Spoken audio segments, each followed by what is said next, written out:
প্রিয় দর্শক, আমি শ্রুতি খান চলে এসেছি আপনাদের সঙ্গে একটি বিশেষ গুরুত্বপূর্ণ খবর শেয়ার করার জন্য। টক্স বিডি নিউজ চ্যানেলের মাধ্যমে আপনাদের কাছে আমি এই খবরটি পৌঁছে দিচ্ছি। আপনারা যারা এখনো পর্যন্ত জানেন না যে পার্বত্য চট্টগ্রাম নিয়ে কি নাটক করা হচ্ছে, পার্বত্য চট্টগ্রাম বর্তমানে কাদের নিয়ন্ত্রণে আছে এবং কারা সেটাকে নিয়ন্ত্রণ করছে, কাদের অর্ডারে, কাদের আদেশে চলছে সেই কক্সবাজার পার্বত্য চট্টগ্রামের গুরুত্বপূর্ণ এলাকা, যেখানে পর্যটকের ভিড় থাকে। আমাদের 18-20 কোটি জনগণের বাংলাদেশের যে বাঙালি, তারা বিভিন্ন প্রত্যন্ত অঞ্চল থেকে এসে কক্সবাজারে বেড়াতে আসেন। সেই রকম একটি স্বাধীন জায়গা যেখানে মানুষ মন খুলে ঘোরাফেরা করে, সেই জায়গায় এখন আতঙ্কের আতুরঘর হয়ে গেছে। যেখানে আমরা ডিসেম্বরে খবর পেয়েছিলাম যে পাকিস্তান থেকে 2 জাহাজ ভর্তি রাসায়নিক পদার্থ নিয়ে আসা হয়েছে এবং বর্তমান অবৈধ সরকার বলেছিলেন যে এগুলো, যে বিবৃতি দিয়েছেন সেভাবে ঘোষণা না দিলেও, যে এগুলো চেক করা যাবে না, চেক আউট ছাড়া এগুলোকে বের করতে হবে। এবং সে সময় এক সাংবাদিকের তোলা ছবির মাধ্যমে আমরা যেগুলো জানতে পেরেছি, বিভিন্ন জ্বালানি জিনিসপত্র, মানে হচ্ছে যে একটা দেশে নৈরাজ্য সৃষ্টি করার জন্য যেগুলো দরকার, তারপর হচ্ছে রাসায়নিক পদার্থের কার্টুন, এগুলোর ছবি আমরা পেয়েছিলাম, গোলাবারুদের ছবি পেয়েছিলাম। কিন্তু সে সময় বাংলাদেশের জনগণের ঘুম ভাঙেনি। আমি জানি না এই ভিডিওটি শোনার পরেও তাদের ঘুম ভাঙবে কিনা। পার্বত্য চট্টগ্রাম এখন পাকিস্তান ঢুকে গেছে, আরো সেই ডিসেম্বরই ঢুকে বসে আছে। অনেকেই গুঞ্জন করছেন যে ভারত পার্বত্য চট্টগ্রাম দখল করতে পারে, বা আরকান আর্মিরা দখল করতে পারে, বা চীন দখল করতে পারে, বা যুক্তরাষ্ট্র দখল করতে পারে। কিন্তু সারমর্ম হচ্ছে বর্তমানে যে মানবিক করিডোরের নামে করিডোর দিয়েছেন ইউনূস সরকার, সেই ইউনূস সরকার কারোর সাথে কোনো জবাবদিহিতা না করে, কারোর সাথে কোনো পরামর্শ না করে এই করিডোরটি আরকানের সাথে করে ফেলেছেন অলরেডি। কারণ এর আগে আমরা দেখেছি মাতার বাড়ির যে প্রজেক্ট, সেটা ওই এলাকা দিয়েই পড়ে। সেই প্রজেক্টের জন্য 12 গুণ, বাজেটের চেয়ে 12-13 গুণ বেশি অর্থ প্রদান করেছে দ্রুত যেন এই কাজ শেষ করা হয়। এবং বর্তমানে সেই পথ দিয়েই করিডোর দেওয়া হয়েছে। এবং সেই করিডোর নিয়ে বাংলাদেশে এখন রাজনৈতিক বিশ্লেষকরা অনেক বেশি বিতর্ক, আলোচনা চলছে যে এটি আমাদের জন্য বিপজ্জনক এবং ভয়াবহ। সত্যি এটি আসলে বিপজ্জনক এবং ভয়াবহ ব্যাপার। দেখেন, আজকের যে খবরটা আমি আপনাদের কাছে উপস্থাপন করবো, এটি আরো ভয়ঙ্কর খবর, যেটি আমাদের কাছে গোপন রাখা হয়েছে। গোপন রাখার রহস্যটা কি? কারণ হচ্ছে যে এই সরকার যে ম্যান্ডেট নিয়ে আসছে, যে উদ্দেশ্য নিয়ে আসছে, সে উদ্দেশ্য সফল করেই বরং এই দেশকে সর্বশান্ত করবে এবং ক্ষান্ত হবে না এই সরকার। দেখেন, আসল ঘটনায় চলে যায়। সেটা হচ্ছে যে 2 মে 2025-এর খবর, এটা 2 তারিখের খবর, মে মাসের এই 2025 সালে রামু ক্যান্টনমেন্টের কমান্ডিং অফিসারদেরকে নিষেধাজ্ঞা দিয়েছে। কারা?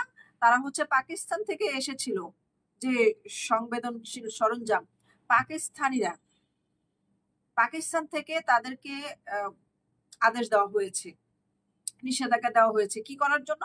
সেটা হচ্ছে রামু কক্সবাজারের যে বাংলাদেশের সেনাবাহিনী রামু ক্যান্টনমেন্ট ভিত্তিক যে 10ম পদাতিক ডিভিশনের সকল যে কমান্ডিং অফিসার আছে, সিইও এবং ডেপুটি কমান্ডিং অফিসার টু, মানে দ্বিতীয় অফিসার, আইসিইউর উপর কঠোর চলাচলে নিষেধাজ্ঞা দেওয়া হয়েছে। নর্থ ইস্ট নিউজের প্রাপ্ত তথ্য অনুযায়ী এই ডিভিশনের সকল সৈনিক অফিসার সহ কেউই ক্যান্টনমেন্টের বাইরে যেন যেতে না পারে। 28শে এপ্রিল জারি করা একটি সীমাবদ্ধ আদেশে বলা হয়েছে কমান্ডিং অফিসার এবং ডেপুটি কমান্ডিং অফিসাররা রামুর জেনারেল অফিসার কমান্ডিং জিওসি বা কক্সবাজার এরিয়ার কমান্ডারের পূর্বানুমতি ছাড়া, মানে পূর্ব অনুমতি ছাড়া ক্যান্টনমেন্টের সুরক্ষিত এলাকার বাইরে যেতে পারবে না। আদেশে বলা হয়েছে এখন থেকে কোনো কমান্ডিং অফিসার বা ডেপুটি কমান্ডিং অফিসার রামু স্টেশনের সীমানার বাইরে যেন না যায়, যদি না জিওসি এবং অথবা কক্সবাজার ভিত্তিক এরিয়া কমান্ডারের অনুমতি থাকে। এই নিষেধাজ্ঞা ব্রিগেড থেকে প্লাটুন পর্যায়ে সকল কমান্ডিং অফিসারের ক্ষেত্রে প্রযোজ্য। 10ম ডিভিশনের অধীনে 3টি ব্রিগেড ইউনিট রয়েছে। সূত্র জানায় যে 17তম এবং 24তম ডিভিশনের জন্য একই ধরনের আদেশ জারি করা হয়েছে, যারা মিয়ানমারের আরকান আর্মির সামরিক অভিযানে লজিস্টিক এবং সরবরাহ সহায়তা প্রদান অংশ নেবে। এই আদেশটি এমন এক সময় এসেছে যখন 10ম ডিভিশন মায়ানমারের সামরিক জান্তা বাহিনীর বিরুদ্ধে আরকান আর্মির সামরিক অভিযানে গোপনে লজিস্টিক্স এবং সরবরাহ সহায়তা প্রদান শুরু করেছে অলরেডি। আদেশে চলাচল নিষেধাজ্ঞার কোনো নির্দিষ্ট কারণ উল্লেখ করা হয়নি, তবে সূত্র জানায় এটি সামরিক পরিকল্পনা বা তথ্য সাধারণ জনগণের কাছে ফাঁস হওয়া রোধ করার জন্য হতে পারে। বাংলাদেশে কমান্ডিং অফিসাররা যদি বের হতে না পারে তাহলে তাদের নিচে যে পদে যারা আছে শূন্য পদ পর্যন্ত তারা কেউই তো সেই আদেশের বাইরে বাইরে থাকবে না, এবং তারা যদি বাইরে না বের হয় এবং কক্সবাজারকে পাহারা না দেয় তাহলে সুরক্ষা করবে কারা? কারা কক্সবাজারকে সুরক্ষা দিবে এবং নিরাপত্তা দিবে? তার মানে সেখানে তৃতীয় কোনো অপশক্তি ঢুকে গেছে যারা ওই পথ দিয়ে চলাচল করবে, কক্সবাজার হয়ে আরাকানে ঢুকবে সেই মানবিক করিডোর দিয়ে, যাতে করে বাংলাদেশের সেনাবাহিনীদের চোখে সেই ধরনের প্রমাণ ধরা না পড়ে, সেই জন্য তাদেরকে নিষেধাজ্ঞা দেওয়া হয়েছে। এটি সপ্তাহখানেক পর কেন প্রকাশ করা হলো, আগে কেন জানা হলো না, বা সংবাদ কর্মীরা আগে এর পূর্বে কেন খবরটি জানলেন না, এটাই আসলে দুঃখজনক ব্যাপার। এবং সরকারও এই বিষয়ে গোপনীয়তা রক্ষা করেছে। বিশেষ করে এই নিষেধাজ্ঞার পিছনে মায়ানমারের কাছাকাছি একটি দক্ষিণ পূর্ব এশিয়ার দেশ থেকে আনা সংবেদনশীল সরঞ্জাম বলা হচ্ছে, যদিও কিন্তু বাস্তবতা হচ্ছে এগুলো যুদ্ধের সরঞ্জাম। এর উপস্থিতি একটি বড় কারণ বলে জানা গেছে। এই সরঞ্জামের বিষয়ে আরো বিতর্ক সৃষ্টি হয়েছে যে একটি পাকিস্তানি জাহাজের মাধ্যমে এই সরঞ্জাম আনার অভিযোগ রয়েছে। বিডি ডাইজেস্টের অনুসন্ধানী প্রতিবেদনে উঠে এসেছিল কিভাবে পাকিস্তানের করাচি থেকে বন্দর থেকে চট্টগ্রামে আগত একটি কার্গো জাহাজে 825টি কন্টেইনার কোনো প্রকার ইন্সপেকশন ছাড়া বের হয়ে গিয়েছিল নৌবাহিনীর সহায়তায়। জাহাজটি গত 20 ডিসেম্বর চট্টগ্রাম বন্দরে নোঙর করে। সেই যে 20 ডিসেম্বর নোঙর করে সেই জাহাজের রহস্য এতদিনে উদ্ঘাটন হলো। এই সমস্ত যে জিনিসপত্র যা এসেছে, যুক্তির জিনিসপত্র সবকিছু এখন এই করিডোর দিয়ে ঢুকানো হবে আরাকানে। দেখেন, এছাড়া অভিযোগ রয়েছে পাকিস্তানি জাহাজে 2টি কন্টেইনারে ভয়ঙ্কর বিস্ফোরক দ্রব্য আসার তথ্য ফাঁস হয়েছে, পূর্ব ফাঁস হয়েছে, এবারও ফাঁস হয়েছে। এছাড়া অভিযোগ রয়েছে যে কন্টেইনারগুলো কোনো প্রকার পরীক্ষা নিরীক্ষা ছাড়া বাংলাদেশ নৌবাহিনীর সমন্বয়ে খালাস করা হয়েছে, যা নিয়ে ব্যাপক সমালোচনা হচ্ছে। এই ঘটনা সংবেদনশীল সরঞ্জাম উৎস এবং এর ব্যবহার নিয়ে প্রশ্ন তুলেছে অনেকেই।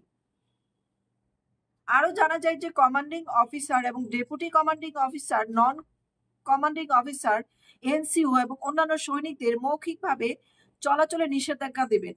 এই নিষেধাজ্ঞা বাংলাদেশের সেনাবাহিনীর গোপনীয়তা এবং কৌশলগত প্রস্তুতির ইঙ্গিত। 26 এপ্রিলে জারি করা একটি নিষিদ্ধ আদেশে বলা হয়েছে কমান্ডিং অফিসার এবং ডেপুটি কমান্ডিং অফিসার, রামুর জেনারেল অফিসার, কমান্ডিং জিওসি বা কক্সবাজার এরিয়া কমান্ডের অনুমতি ছাড়া ক্যান্টনমেন্টের সুরক্ষিত এলাকার বাইরে যেতে পারবে না।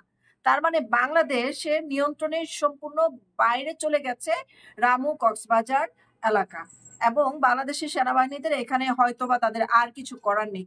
আমরা বিগত দিনে দেখেছি ওয়াকারুজ্জামান সেনাপ্রধান সেই কক্সবাজার, পার্বত্য চট্টগ্রাম বিভিন্ন বেশ কয়েকবার সেখানে তাদের ট্রেনিং এর মহড়ার অনুষ্ঠানে তিনি উপস্থিত হয়ে বলেছেন, তোমরা প্রস্তুতি নিয়ে থাকো, দেশকে রক্ষা করতে হবে, দেশকে রক্ষা করতে হবে। এই তাহলে দেশ রক্ষার নমুনা? এই তাহলে দেশের জন্য কাজ করা? আজকে তাদেরকে হাত পা বেঁধে দেওয়া হলো যেন কক্সবাজার কেন্দ্রিক পার্বত্য চট্টগ্রামে এই যে পাকিস্তানের যে দ্রব্যাদি এসেছে 2 জাহাজ ভরে, এইসব দ্রব্যাদি এই মানবিক করিডোরের রাস্তা দিয়ে যদি আরাকান রাষ্ট্রে ঢুকে কেউ যেন মানে যারা প্রশাসনে আছে তাদের চোখে যদি না পড়ে তাহলে কোনো প্রমাণ থাকবে না। দেশের জনগণ দেখে বা সাংবাদিকরা দেখেও যদি বলতে চায় তাদেরও জীবনের অস্তিত্ব থাকবে না। কিরকম ভয়ঙ্কর একটা ব্যাপার! বিস্ফোরক দ্রব্য এগুলো কাদের বিরুদ্ধে ব্যবহার করা হবে? তাহলে কি সেটা সেই যে বাংলাদেশে এসে শপথ গ্রহণ করে করার পূর্বে এয়ারপোর্টে দাঁড়িয়ে ডক্টর ইউনূস বলেছিলেন যে আমরা 7 সিস্টার নিয়ে নিব, সেটাই কি তাহলে তারা বাস্তবায়ন করার চেষ্টা করছে?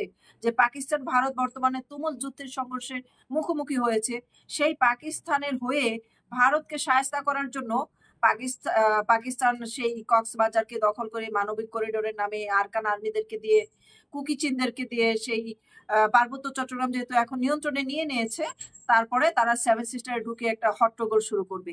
এই পরিকল্পনা নিয়ে যদি তারা এগিয়ে থাকে তাহলে এই বাংলাদেশের পরিস্থিতি কি হবে? বাংলাদেশের উপর তখন কি ভারত আক্রমণ করবে না? বা আরাকান আর্মিরা যদি মায়ানমারের উপরে আক্রমণ করে এই পাকিস্তান বাংলাদেশের সহযোগিতায়, তাহলে মায়ানমারও তো বাংলাদেশের উপর আক্রমণ করবে। এই দেশের ভবিষ্যৎ পরিণতি এতটাই ভয়ঙ্কর এবং ভয়াবহ ভাবে দেখা দিচ্ছে। যদি মাইনরিটিদেরকেও দমন করার বিষয়ে কাজ করা হয়, তাহলে সেই চট্টগ্রাম থেকেই কি ক্ষুদ্র নৃগোষ্ঠী থেকে ধরে হিন্দু এবং বিভিন্ন সম্প্রদায়ের যে লোকজন বসবাস করে তাদেরকে কি তাহলে গণহত্যা করে নিধন করে দেওয়া হবে? তাদেরকে নিধন করে দিলে কি কোনো প্রমাণ থাকবে, বা আমাদের এদেশে মানুষ কি তাদেরকে বাঁচাতে পারবে? এই পার্বত্য চট্টগ্রাম ভূমি যদি মানুষকে গণহত্যা করে ভূমিহীন করে শূন্য করে দেওয়া হয়, তারপর এটাকে পাকিস্তানি নিয়ন্ত্রণে নিয়ে যায়, তাহলে আমাদের এই দেশের কি পরিণতি হবে? তখন আমরা না পারবো তাদের সঙ্গে যুদ্ধ করতে, কারণ আমাদের সব দেশের সাথে সম্পর্ক খারাপ, আমাদের নেই কোনো অস্ত্র, আমাদের সেনাবাহিনী আমাদের দেশে বাংলাদেশের নিয়ন্ত্রণে নেই, আমাদের সবার হাত পা বাঁধা, আমাদের সরকার আমাদের পক্ষে নেই। আমাদের এই দেশের জনগণের কি হবে? কে দিবে আমাদের দেশের জনগণের নিরাপত্তা? প্রশ্নটা আপনাদের কাছেই রাখলাম। আপনার এই মন্তব্য